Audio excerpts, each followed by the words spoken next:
क्या संघ लोकतंत्र को खत्म करके जमींदारी, राजशाही और सामंतशाही स्थापित करना चाहता है? क्या संघ अभिव्यक्ति की आजादी की जगह लाठी की आजादी स्थापित करना चाहता है? क्या संघ सेकुलरिज्म और धार्मिक आजादी को छीनकर केवल ऊंची जातियों के मंदिरों में प्रवेश की नीति को स्थापित करना चाहता है? नमस्कार, आदाब, सत श्री अकाल, वड़क्कम।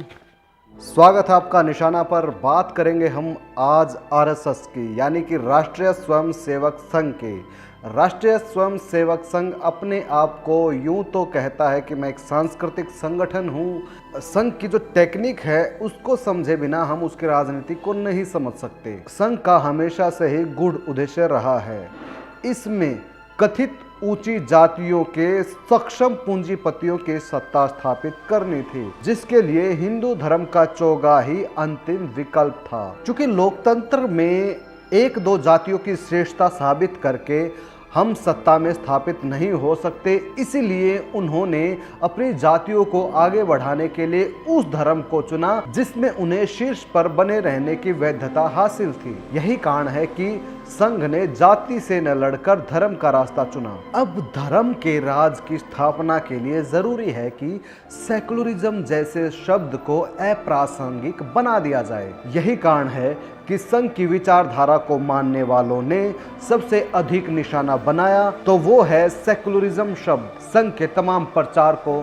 नेताओं, कार्यकर्ताओं और समर्थकों को pseudo secularism, secularism, fake secularism जैसी उपमाओं का प्रयोग करते हुए देखा होगा। इसके पीछे सिर्फ और सिर्फ एक ही टेक्निक काम करती है कि जितना जल्दी हो सके इस सेकुलरिज्म शब्द को अप्रासंगिक बना दिया जाए, उसकी जगह पर किसी धर्म का राज्य ही स्थापित होगा जिसमें कि वर्चस्व केवल अभिजात्यपूर्ण जातियों का होगा, जिससे संघ वास्तव में ताल्लुक रखता है। यही भाषा बबीता फोगाट और रंगोली चंदेल जैसों की रही है। अब आप इनकी भाषाओं के निहितार्थ आसानी से समझ सकते हैं और उस स्रोत को भी जिसने इनके दिमाग में डाला है कि सेकुलरिज्म शब्द इस देश का सबसे बड़ा दुश्मन है, न कि किसी को लिंचिंग कर देना और जय श्री राम के नारे लगाकर किसी को मार देना। सेकुलरिज्म जो दुनिया के सबसे ब्राइट माइंड पीपल के मस्तिष्क से निकला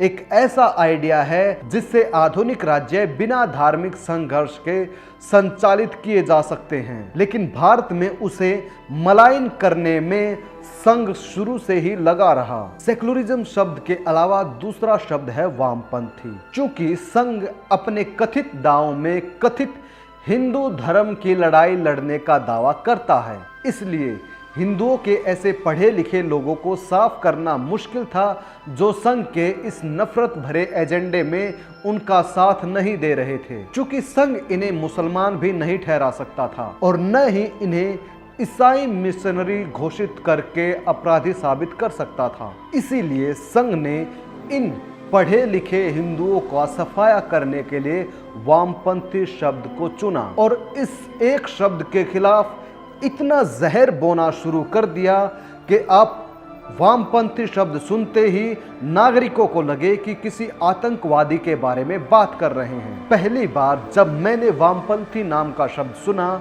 तो मुझे ऐसा ही लगा कि ये नक्सली होते हैं, ये भारत को नहीं मानते, भारत के तिरंगे को नहीं मानते, भारत के संविधान को नहीं मानते, ये बूढ़ों को मार देते हैं, देश की सीमाओं को नहीं मानते। इस तरह बिना वामपंथ को जाने पढ़े मेरे मन में स्वाभाविक रूप से इनके प्रति एक घृणा आ गई। यही संघ का उद्देश्य है। अब जितनी नफरत आप में सेकुलरिज्म के खिलाफ है, जितनी नफरत आप में मुसलमानों के खिलाफ है, जितनी नफरत आप में ईसाई मिशनरियों के खिलाफ है, उतनी ही नफरत आप में इन हिंदुओं के पढ़े लिखे वर्ग के लिए रहेगी जो संघ के झूठ में संघ के साथ नहीं है। अब संघ के लिए हिंदुओं के उस वर्ग को हटाना आसान हो गया है जो संघ की नफरत में उसके साथ नहीं है। अब संघ वामपंथी कहकर हिंदुओं का सफाया भी कर सकता था और आपको ये लगेगा कि संघ हिंदुओं की लड़ाई लड़ रहा है। इस प्रोपेगेंडा का प्रतिफल ये निकला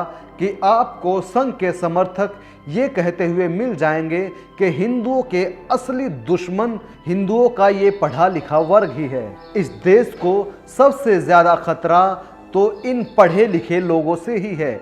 शायद इसीलिए वो यूनिवर्सिटियों पर हमले करते हैं। यकीन मानिए, संघ देश के एक बड़े हिस्से के मन में ये भी स्थापित करने में कामयाब रहा है कि ज्यादा पढ़े लिखे होना ही इस सदी का सबसे बड़ा अपराध है, जो कि पढ़ लिख कर हमको नहीं करना है। संघ नागरिकों के एक बड़े वर्ग में ये भी स्थापित करने में कामयाब रहा है कि कथित हिंदू हितों के लिए कुछ हिंदुओं का सफाया करना भी पड़े तो देश हित में ये भी किया जा सकता है। यही कारण है कि संघ बाकी के मुकाबले वामपंथियों को सबसे ज्यादा निशाने पर रखता है। संघ की ये पुरानी टेक्निक रही है, जिससे ये वैचारिक रूप से मुकाबला नहीं कर पाते, उनको बदनाम करके अपनी प्रासंगिकता को साबित करने की कोशिश करते हैं। जैसे इनके पास गांधी और नेहरू के मुकाबले के स्वतंत्रता सेनानी नहीं थे, इसीलिए इन्होंने गांधी और नेहरू को बदनाम करना शुरू कर दिया, क्योंकि लोग ये न पूछे कि आज़ादी के समय में संघ क्या कर रहा था। इसीलिए उन्होंने नेहरू के बारे में भ्रामक प्रचार करना शुरू कर दिया कि नेहरू का तो एडविना के साथ संबंध था और गांधी बच्चियों के साथ सोते थे। दूसरे व्यक्ति को अप्रासंगिक बनाकर अपनी प्रासंगिकता साबित करना एक सर्वकालिक युक्ति रही है। यही संघ ने किया है और इसमें कुछ मेहनत भी नहीं लगती। इसका नतीजा ये निकला कि गांधी और नेहरू को बिना पढ़े लोग संघ की तरफ देखेगा ही देखेगा, और अब वो ये प्रश्न भी नहीं करेगा कि स्वतंत्रता आंदोलन के समय आप लोगों के पास गांधी और नेहरू जैसे नेता क्यों नहीं थे। नेहरू और गांधी जैसा श्रेष्ठ बनना मुश्किल था, बल्कि नेहरू और गांधी को बदनाम करना सरल था, और यही रास्ता संघ ने अपनाया। इसी प्रकार संघ ने हमारी भाषा में लोकतंत्र के नाम पर, अभिव्यक्ति की आज़ादी के नाम पर, और ले लो आज़ादी और आज़ादी गैंग जैसे शब्द जोड़े। आप अब आसानी से समझ सकते हैं कि संघ ने न केवल लोकतंत्र जैसे मूल्य को अप्रासंगिक बनाया, बल्कि अभिव्यक्ति की आज़ादी और मानवाधिकारों को भी बेकार की बातें साबित करने में एक हद तक सफलता पाई है। आप आराम से अंदाजा लगा सकते हैं कि लोकतंत्र अगर अप्रासंगिक होगा तो राजशाही का आधुनिक रूप लागू करना कितना आसान होगा। यही संघ की इच्छा है और यही संघ कर रहा है। अब आप सोचिए, सेकुलरिज्म जैसा शब्द जो सभी धर्मों के लोगों को जीने की आज़ादी देता है, अभिव्यक्ति की आज़ादी जैसा शब्द आपके, मेरे और सबके बोलने की आज़ादी देता है, लोकतंत्र जो हम सबको स्वतंत्रता देता है। इन शब्दों को खोकर हम क्या पाने जा रहे हैं? हमारे लोकतंत्र, हमारे बोलने की आज़ादी और हमारी स्वतंत्रता को खत्म करके कोई हमें क्या देना चाहता है? क्या संघ लोकतंत्र को खत्म करके जमींदारी, राजशाही और सामंतशाही स्थापित करना चाहता है? क्या संघ अभिव्यक्ति की आज़ादी की जगह लाठी की आज़ादी स्थापित करना चाहता है? क्या संघ सेकुलरिज्म और धार्मिक आज़ादी को छीनकर केवल ऊंची जातियों के मंदिरों में प्रवेश की नीति को स्थापित करना चाहता है, जिसमें वेद, पुराण और उपनिषद पढ़ने की आज़ादी सिर्फ ऊंची जातियों को होगी? जवाब ढूंढिए, मिलेंगे, उतने मुश्किल भी नहीं है।